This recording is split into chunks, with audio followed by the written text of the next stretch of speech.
Assalamualaikum warahmatullahi wabarakatuh. Perkenalkan, nama saya Arik Badruansyah dengan kode asisten DRS. Sini akan menjelaskan singkat tentang praktikum dasar sistem operasi modul 1. Yang pertama ada sistem operasi. Sistem operasi atau OS adalah suatu perangkat software yang bertanggung jawab untuk mengatur atau mengontrol kerja dari hardware dan menjalankan aplikasi atau software dalam suatu sistem komputer.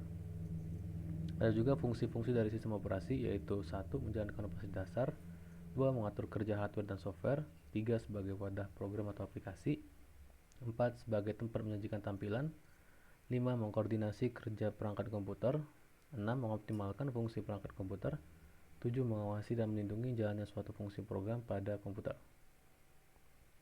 Selanjutnya ada jenis dari OS, yang salah satunya itu ada Linux. Linux itu OS-nya kurang lebih sama seperti Windows. Bedanya untuk Linux merupakan OS yang bersifat open source, di mana artinya dengan Linux kita bisa melihat source code yang dimilikinya, bisa dilakukan modifikasi, dan juga bisa dikembangkan oleh siapa saja. Linux ini sendiri bermula dari proses pengembangan Unix yang ingin melakukan implementasi bebas dari POSIX atau Portable Operating System Interface, multitasking, virtual memory, shared libraries, demand loading, proper memory management, dan multi-user. Jenis OS selanjutnya yaitu ada XenOS, di mana XenOS ini merupakan OS yang didasari oleh Red Hat Enterprise Linux atau RHEL. Kepanjangan dari XenOS sendiri yaitu Community Enterprise Operating System. Sistem operasi ini merupakan salah satu distribusi Linux open source sebagai bentuk usaha dalam penyediaan platform komputasi berkelas enterprise yang dimana memiliki sepenuhnya kompatibilitas kode biner dengan kode sumber yang menjadi induknya, di mana sumbernya sendiri berasal dari RHEL atau Red Hat Enterprise Linux. Selanjutnya ada user interface, di mana ada dua, yaitu GUI atau CLI dan CLI, di mana GUI ini merupakan graphic user interface, di mana suatu sistem yang membuat para pengguna atau user mampu berinteraksi dengan satu perangkat komputer yang digunakan oleh user. GUI ini dapat dikendalikan dengan menggunakan beberapa macam alat input seperti mouse, keyboard, dan touchscreen. Yang kedua ada CLI atau Command Line Interface. Command Line Interface ini merupakan user interface berupa teks program untuk menjalankan perintah komputer. Sistem operasi yang mengimplementasikan CLI dalam shell untuk akses interaktif ke fungsi atau layanan sistem operasi.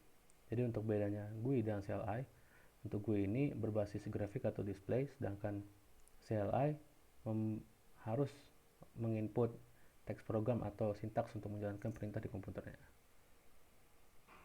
Selanjutnya ada ISO file. ISO file sendiri merupakan sebuah format yang dapat menampung data dalam bentuk gambaran CD atau DVD serta bisa disimpan dalam bentuk digital. ISO sendiri merupakan singkatan dari International Organization for Standardization, merupakan jenis file arsip yang memungkinkan pengguna untuk menyalin isi dari seluruh drive atau disk. Selanjutnya ada VMware Workstation.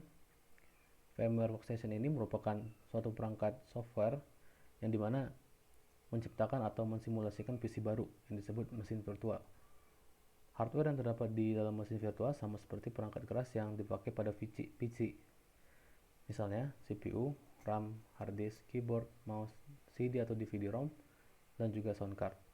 VM ini sendiri dapat digunakan untuk membuat virtualisasi server, komputer, sistem operasi, storage device, aplikasi, dan juga network. Selanjutnya ada terminal. Terminal merupakan sebuah bentuk command prompt. Terminal sendiri bisa membantu dalam mengontrol file, membuat folder, membuat akses, merubah akses, ataupun membaca, merubah file, dan fungsi lainnya. Penggunaan dari terminal sendiri yaitu sebagai perambahan berkas. Selanjutnya ada file system. File system merupakan salah satu metode penyimpanan dan metode yang bisa mengorganisir data atau file pada komputer. Pada file system tersedia aturan dan tata cara penyimpanan data dan program yang dimiliki oleh sebuah sistem operasi serta seluruh user dari sistem komputer tersebut. Salah satu contoh file yaitu NTFS adalah singkatan dari New Technology File System. Selanjutnya ada hierarki directory. Sistem file di Linux dan Unix diorganisasikan secara hierarki sebagai struktur pohon level tertinggi dari file system, yaitu directory root atau slash. Semua file dan directory yang lain berada di bawah directory root.